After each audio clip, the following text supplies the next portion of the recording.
প্রিয় ভাই বোনেরা, কেমন আছো তোমরা?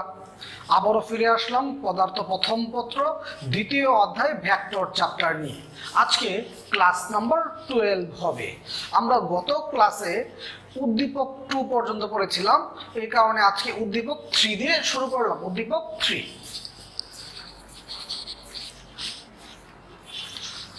উদ্দীপক 3টা তুমি খেয়াল করো। এ ভেক্টর এবং বি ভেক্টর এর মধ্যবর্তী কোণ আলফা। এ ভেক্টর দেয়া আছে, বি ভেক্টর দেয়া আছে। বলছে যে আলফা এর মান কত, তার মানে কি এই দুইটা ভেক্টরের মধ্যবর্তী কোণ বের করতে বলছে। মধ্যবর্তী কোণ আমি প্রথম ক নাম্বারটা নিয়ে আলোচনা করব, তারপর খ নাম্বারে আসব।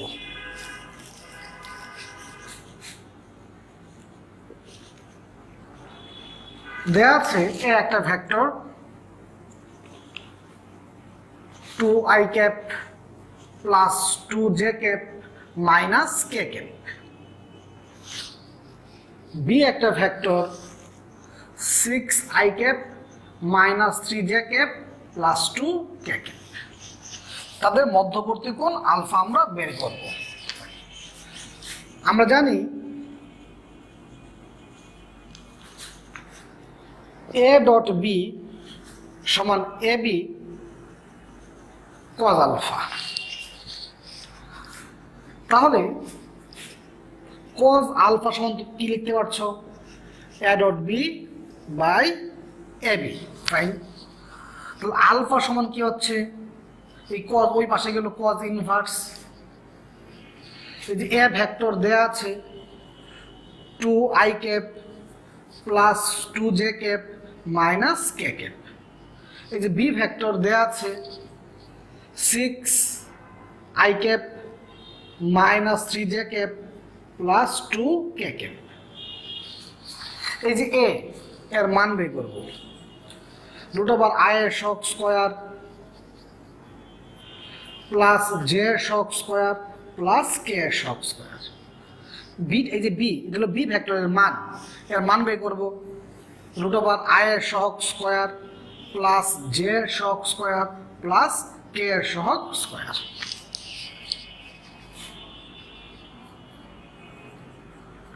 cos ইনভার্স 12 মাইনাস 6 মাইনাস 2, এনে কত হচ্ছে 3, এনে কত হচ্ছে 7। এই মানটা ক্যালকুলেটর বের করে দাও, কত আসে? আসবে 79.02। তাহলে আমরা আলফার মানটা বের করতে, আলফার মান কত বের করতে বলছে। আমরা a dot B equal ab cos আলফা, স্কেলার গুণনের সূত্রটা আমরা জানি, এখান থেকে আলফার মানটা বের করে ফেললাম এবং আমাদের ক নাম্বার অংশটুকু শেষ হয়ে গেল। এখন খ নাম্বার অংশটুকু, খ নাম্বার অংশটুকু বলছে আলফার মানের পরিবর্তন কত হলে, আলফার মানের পরিবর্তন কত হলে এ ভেক্টরের উপর বি ভেক্টর অভিক্ষেপ, এ ভেক্টরের উপর বি ভেক্টর অভিক্ষেপ। তাহলে বাচ্চারা তোমাদের আমি ক্লাস নাম্বার 8-এ এই অঙ্কগুলো করাইছিলাম যে এর উপর বি এর অভিক্ষেপ। খেয়াল করো, এর উপর বি এর অভিক্ষেপ, যার অভিক্ষেপ বলবে, যার অভিক্ষেপ তার cos আলফা বের করবা, যার অভিক্ষেপ তার cos আলফা। যদি বলতো এর অভিক্ষেপ, তুমি কি বের করতা? a cos alpha. যদি বলতো পি এর অভিক্ষেপ পি cos আলফা, মানে যার অভিক্ষেপ তার cos আলফা। এখন আমরা খ নাম্বারটাতে যাব।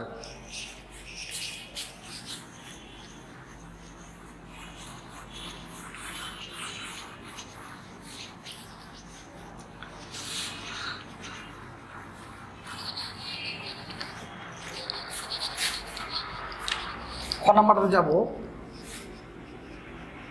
ক হতে প্রাপ্ত আলফার মানটা 79.02।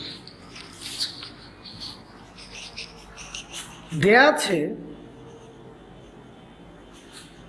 B vector 6i cap minus 3j cap plus 2k cap. তাহলে এর মান কত হবে? রুট ওভার i এর সহগ স্কয়ার প্লাস j এর সহগ স্কয়ার প্লাস k এর সহগ স্কয়ার 7। ফাইন।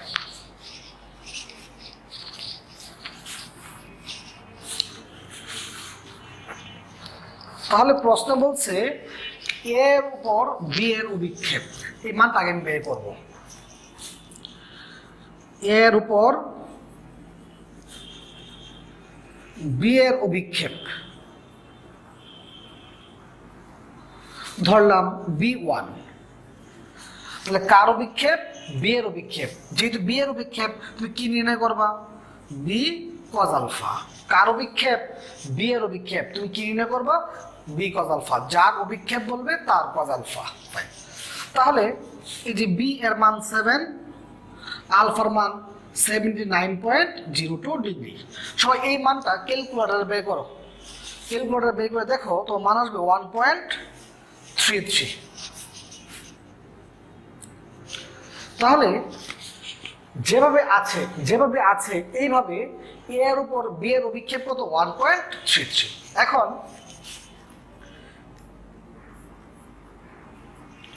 প্রশ্ন বলছে আলফার মানের পরিবর্তন কত হলে এর উপর বি এর অভিক্ষেপ 1/4 হবে, তাই তো? আমরা ধরলাম যে পরিবর্তিত অভিক্ষেপ B2, ধরলাম পরবর্তী অভিক্ষেপটা কি? B2। প্রশ্ন মতে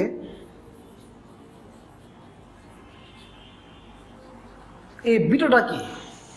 বিটোটা হলো যে আগের যে অভিক্ষেপটা আছে, আগের অভিক্ষেপের 1/4, আগের অভিক্ষেপটার 1/4। আগের অভিক্ষেপটা কত ছিল? B1। এই B1 এর 1/4। প্রশ্ন বলছে যে আলফার মানের পরিবর্তন কত হলে এই পরবর্তী অভিক্ষেপটা কি হবে? 1/4 হবে। কার 1/4? আগের অভিক্ষেপটার। তো আগের অভিক্ষেপটাকে তুমি কি ধরছিলা? B1। তাহলে পরবর্তী অভিক্ষেপটা যদি B2 হয় সেটা 1/4 হবে। পরবর্তী অভিক্ষেপটা কি হবে? 1/4 হবে। কার 1/4 হবে? আগের অভিক্ষেপটার। আগের অভিক্ষেপ কত? B1। এই B1 এর বাই কত? 4। এই B1 এর মান তুমি বের করছিলা বাই 4। এই মানটা ক্যালকুলেশন করে দেখো, মান আসবে 0.3325। তাহলে বাচ্চারা আমাদের পরবর্তী অভিক্ষেপ কত? 0.3325। কিন্তু প্রশ্ন তো অভিক্ষেপ বের করতে বলছে না, প্রশ্ন বলছে আলফার কত পরিবর্তন হবে, তাই তো? তাহলে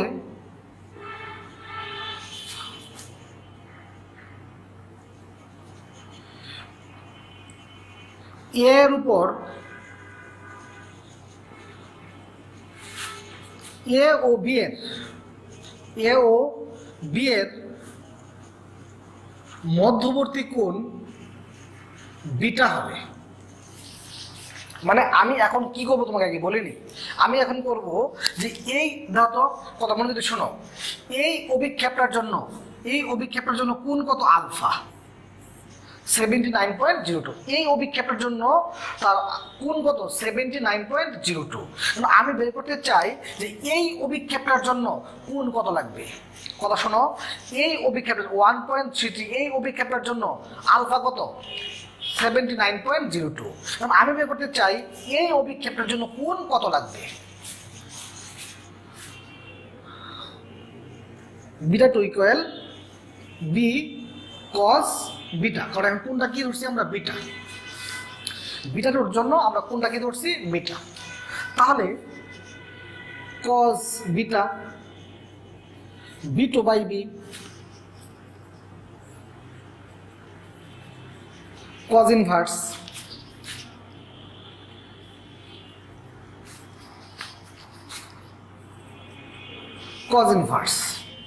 এই যে বিটুর মান কত? 0.3325। এই যে বি এর মান কত? 7। সবাই এই মানটা ক্যালকুলেটর বের করো তো, যত কত আসে। কজ ইনভার্স 0.3325 ভাগ 7, 87.28। 87.28। তাহলে কথা মনে যদি শোনো, অভিক্ষেপটা যদি 1/4 হয়, কত হয় এত? তাহলে আমার এই অভিক্ষেপটার জন্য মনে যদি শোনো, এই অভিক্ষেপটার জন্য আমার কোণ লাগবে কত? 87.25, কিন্তু কোণ আছে কত? 79.02। তাহলে আমি কি বললাম যে আমার এই অভিক্ষেপটার জন্য মানে অভিক্ষেপ যদি 1/4 হয়, অভিক্ষেপ যদি 1/4 হয় এত হয়। তার মানে এই অভিক্ষেপটার জন্য আমার কোণ কত প্রয়োজন? 87.25, কিন্তু কোণ আছে কত? 79.02। তাহলে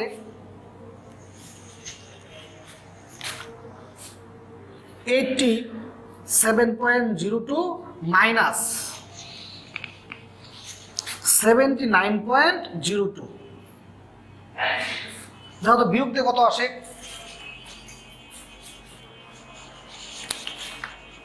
8.26। তার মানে কোণ বৃদ্ধি করতে হবে, এত কোণ কি করতে হবে? বৃদ্ধি করতে হবে। তাহলে কোণ আগে ছিল কত? 79.02, কিন্তু আমার লাগবে কত? 87.28। তাহলে কোণ কি করতে হবে? বৃদ্ধি করতে হবে। কতটুকু বৃদ্ধি করতে হবে? 8.26। তার মানে যদি শোনো, আগের অভিক্ষেপ কত ছিল? 1.33, কিন্তু আমি অভিক্ষেপটাকে 1/4 করতে চাই। তাহলে 1/4 কত? এত। তাহলে এই অভিক্ষেপের জন্য কত কোণ লাগবে? আমার কোণ লাগবে এত, কিন্তু কোণ আছে কত?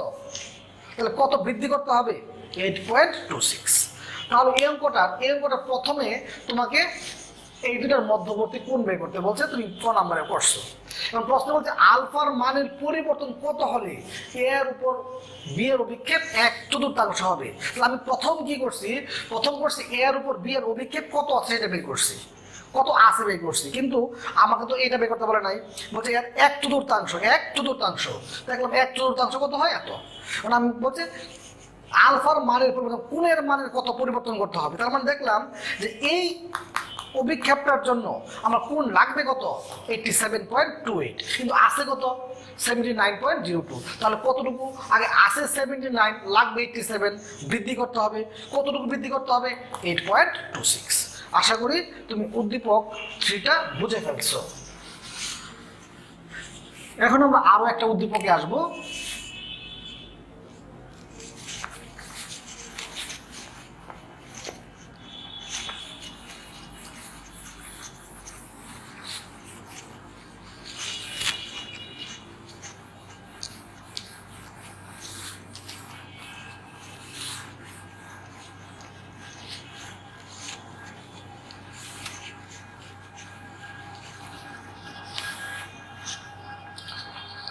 এখন আমরা উদ্দীপক 4 এ আসবো। উদ্দীপক 4 খেয়াল করো, চিত্র আঁকা আছে। উপরের চিত্র অনুযায়ী ও এ বি সি একটি আয়তক্ষেত্র, ও এ ও বি বাহু দ্বারা দুটি ভেক্টর পি এবং কিউ নির্দেশিত হয়েছে। ত্রিভুজ ও এ বি এর ক্ষেত্রফল বের করতে বলছে ক নাম্বারে। ত্রিভুজ ও এ বি এর ক্ষেত্রফল বের করতে বলছে ক নাম্বারে। আমি প্রথম ক নাম্বারটা নিয়ে আলোচনা করব, তারপর খ নাম্বারে আসবো।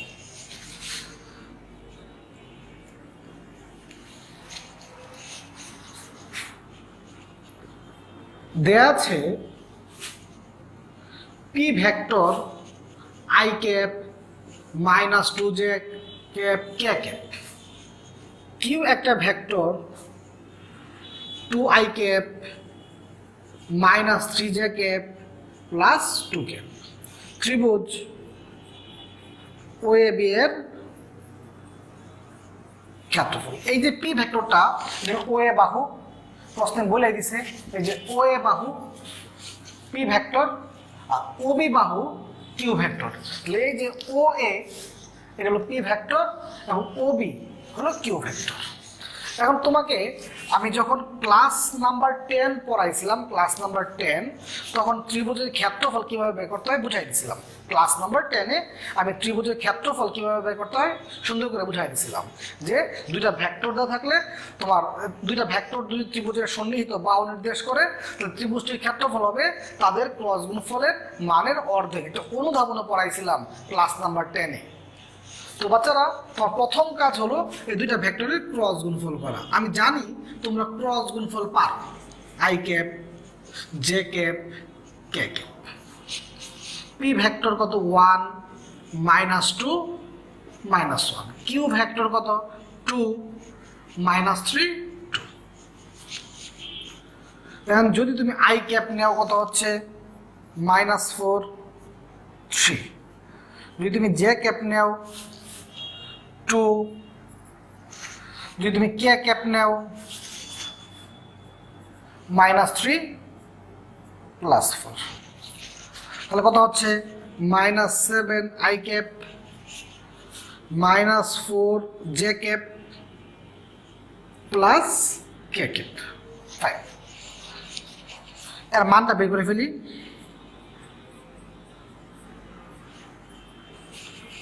আয়ের সহগ স্কোয়ার প্লাস জে এর সহগ স্কোয়ার প্লাস কে এর সহগ স্কোয়ার √66। সুতরাং ত্রিভুজ ও এ বি এর ক্ষেত্রফল, ত্রিভুজ ও এ বি এর ক্ষেত্রফল এই ক্রস গুণফলটার মানের অর্ধেক। ক্লাস নাম্বার 10-এ আমি ত্রিভুজের ক্ষেত্রফল কেন এটা হয় এবং এর একটা অঙ্ক সুন্দর করে তোমাকে উঠাই দিয়েছিলাম, যে দুইটা ভেক্টর দুই ত্রিভুজের সন্নিহিত বাহু নির্দেশ করে, তাহলে ত্রিভুজটার ক্ষেত্রফল হবে এদের ক্রস গুণফলের মানের অর্ধেক। তো ক্রস গুণফলের মানটা তুমি কত পাইছো? √66, এত বর্গ একক। তাহলে ক নাম্বার অংশটুকু আমাদের শেষ হয়ে গেল। বলছে ত্রিভুজ ও এ বি এর ক্ষেত্রফল নির্ণয় করো, যেটা তুমি এই অঙ্কটা তুমি ক্লাস নাম্বার 10-এই করেছিলে। তুমি এটা সহজেই বুঝছো আমি আশা করি। এখন আমরা খ নাম্বারটাতে যাব। খ নাম্বারটাতে বলছে যে উদ্দীপক অনুসারে এই θ1 এবং θ2 মধ্যে কোনটি বড় তা গাণিতিকভাবে বিশ্লেষণ করো। θ1 এবং θ2 মধ্যে কোনটি বড়? তাহলে আমরা θ1 বের করবো এবং θ2 বের করবো, পরে দেখবো কোনটা বড় কোনটা ছোট।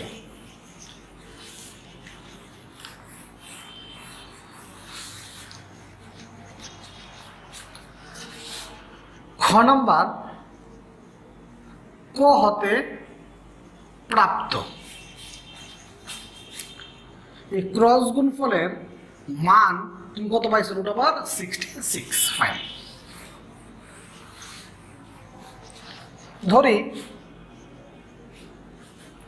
ও এ ও ও বি এর মধ্যবর্তী কোণ থিটা।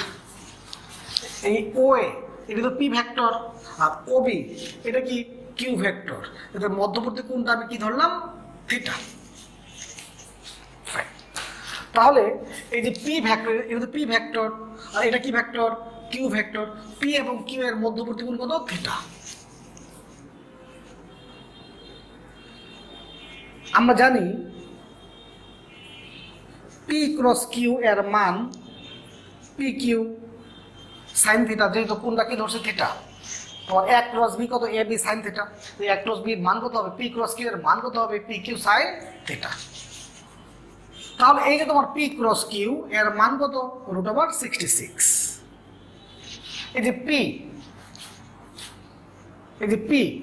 পি এর মান কত? এই যে পি ভেক্টর এর মানটা বের করো। এটা ভেক্টরের মান বের করবা। আই এর সহগ স্কয়ার প্লাস জে এর সহগ স্কয়ার প্লাস কে এর সহগ স্কয়ার। এই যে কিউ, এই কিউটা কি? কিউ ভেক্টরের মান। তুমি এই কিউ ভেক্টরের মান বের করবা। কেমনে বের করবা? √i এর সহগ স্কয়ার প্লাস জে এর সহগ স্কয়ার প্লাস কে এর সহগ স্কয়ার। সাইন থিটা কত হচ্ছে? √66 বাই √6 ইন্টু √17।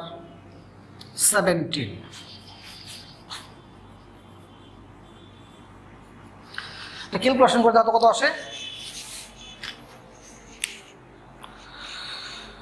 √66 ভাগ √6 ইন্টু √17, 0.804, তাহলে থিটা কত হচ্ছে, সাইন ইনভার্স 0.0804। মানটা ক্যালকুলেশন করে বের করে দেখো তো কত আসে, দেখো মানটা ক্যালকুলেশন করে দেখো কত আসে, মানটা আসবে 53.55, 53.55। আচ্ছা, তাহলে চিত্র দেখো তো, যেহেতু এটা আয়তক্ষেত্র, যেহেতু ও এ বি সি আয়তক্ষেত্র, তাহলে কোণ এ ও সি কত ডিগ্রি, 90 ডিগ্রি। যেহেতু এটা আয়তক্ষেত্র, প্রশ্ন বলে দিছে কি আয়তক্ষেত্র, যেহেতু আয়তক্ষেত্র তাহলে এই কোণটা, এখানে যে কোণটা, এই কোণটা কত ডিগ্রি, 90 ডিগ্রি। আচ্ছা, তাহলে এই কোণটা কি, theta plus theta 1, theta plus theta 1। তাহলে তোমার থিটা 1 কত হচ্ছে, 90 মাইনাস থিটা, আর থিটা তুমি কত পাইছো, 53.55, বিয়োগ দিয়ে দেখা কত আসে, 36.45, 36.45। তাহলে প্রশ্নের মধ্যে থিটা 1 এবং থিটা 2 এর মধ্যে কোনটা বড় তোমাকে বের করতে বলছে, তাই তো। এখন তুমি থিটা 1টা বের করে ফেলছো, এখন তুমি কি বের করবা, থিটা 2। তাহলে তুমি থিটা 1টা বের করা বুঝছো কিনা আগে দেখো তো, এই পর্যন্ত বুঝছো কিনা। আমি কি করছি যে এই কোণটা প্রথম বের করছি এই পি ক্রস কিউ এর মাধ্যমে। এখন দেখলাম এই কোণটা এবং এই কোণটা সমষ্টি কত, 90। এবং থিটার মান জানি, থিটা 1 পাই গেছি। এখন আমার কি বের করা দরকার, থিটা 2। থিটা 1 হয়ে গেল, এখন আমি কি বের করবো, থিটা 2। ফাইন।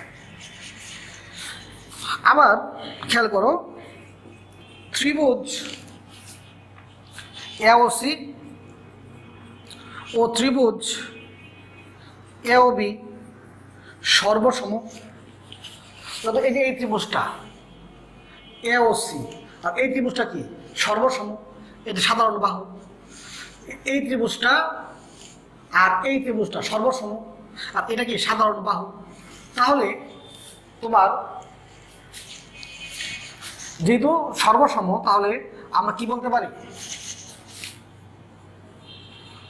অতএব আমরা কি বলতে পারি, কোণ এ ও বি মানে এই কোণটা, কোণ এ ও বি এই কোণটা আর এই কোণটা সমান কোণ ও এ সি। কথা বুঝছো কিনা খেয়াল করো তো, যত এই যে এই ত্রিভুজটা এ ও সি আর এই ত্রিভুজটা এ ও বি সর্বসম, তাই না, কারণ এটা কি সাধারণ বাহু, এই কোণটা 90 ডিগ্রি, এই কোণটা 90 ডিগ্রি, সর্বসম। তাহলে যদি সর্বসম হয়, তাহলে এই কোণটা আর এই কোণটা কি হবে, সমান, কারণ এটা কি সাধারণ বাহু। এই কোণটা আর এই কোণটা কি হবে, সমান। এই কোণটা কি এ ও বি আর এই কোণটা কি ও এ সি। এটাই লিখছি, যেহেতু এই দুটো ত্রিভুজ সর্বসম, তার মানে এই দুটো কোণ কি হবে, সমান। এখন তুমি চিত্র দেখো তো, এই যে এই এ ও বি সমান কত, theta. R O A C সমান কত, থিটা 2। তাহলে এই থিটার মান কত, থিটার মান তুমি কত পাইছিলা, 53.55। তাহলে তোমার থিটা 2 কত হয়ে গেল, 53.55 ডিগ্রি। তাহলে তোমার থিটা 1 বের করছো, থিটা 2 বের করছো, থিটা 2 বের করছো। তাহলে কোনটা বড়, থিটা 2। সুতরাং তুমি কি বলতে পারো, থিটা 2 থিটা 1 থেকে কি বড়। প্রশ্ন বলতে কোনটা বড় তুমি দেখাও, আমরা কি দেখলাম, থিটা 2টা কি বড়। তাহলে তোমার কাজ কি, এই থিটার মানটা বের করতে তুমি অবশ্যই বুঝছো, এটার মান জানো, এটার মান জানো, থিটা বের করছো। যখন তুমি থিটা বের করছো তখন তুমি দেখলা এই এতটুকু কত 90, আর এতটুকু মানে কি θ1 প্লাস θ2, এতটুকু মানে কি θ1 প্লাস θ2, এখান থেকে তুমি θ1 পাইছো। আবার তুমি দেখলা যে এই ত্রিভুজটা মানে কি এই ত্রিভুজটা সর্বসম, এই কোণটা 90 ডিগ্রি, এটা সাধারণ বাহু, যেহেতু এটা সাধারণ বাহু তখন এই কোণটা আর এই কোণটা কি হবে সমান, এই কোণটা কত AOB আর এই কোণটা কত OAC সমান লিখছো। চিত্র দেখলা এই যে AOB হলো থিটা আর কোণ OAC কোণটা θ2, তুমি θ2 মানটা বের করে ফেললা এবং দেখলা যে θ2টা কি বড়। আশা করি তুমি উদ্দীপক 4ও বুঝে ফেলছো। এখন আমি উদ্দীপক 5-এ আসবো। উদ্দীপক 5,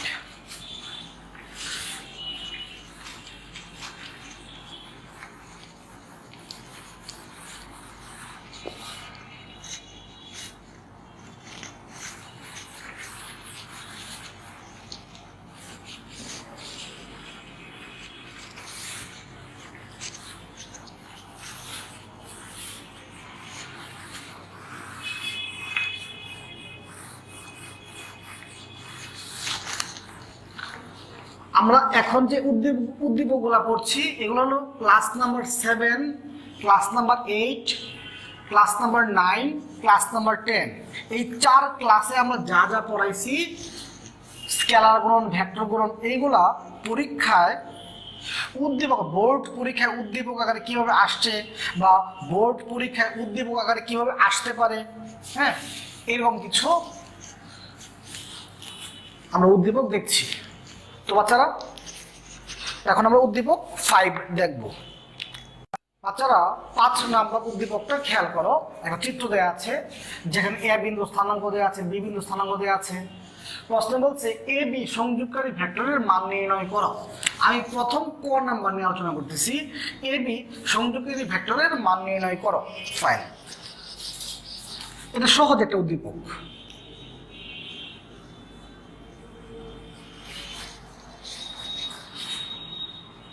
দেয়া আছে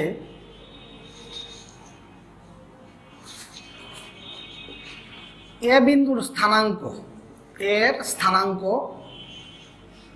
2, 3, 1, এর স্থানাঙ্ক দেয়া আছে 2, 3, 1।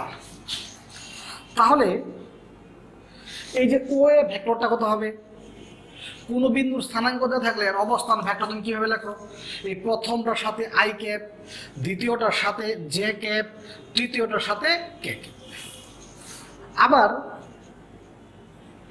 বি এর স্থানাঙ্ক দেওয়া আছে 4, 2, -3। তাহলে এই ওবি ভেক্টর কত হচ্ছে, প্রথমটার সাথে আই ক্যাপ, দ্বিতীয়টার সাথে জে ক্যাপ, তৃতীয়টার সাথে কে ক্যাপ। তাহলে তোমাকে এবি ভেক্টর এর মান বের করতে বলছে। এখন এই সংযোগকারী ভেক্টর বের করার নিয়ম তোমাকে আমি বলছিলাম, সংযোগকারী ভেক্টর বের করার নিয়ম হলো এই পেছনেরটা মাইনাস সামনেরটা।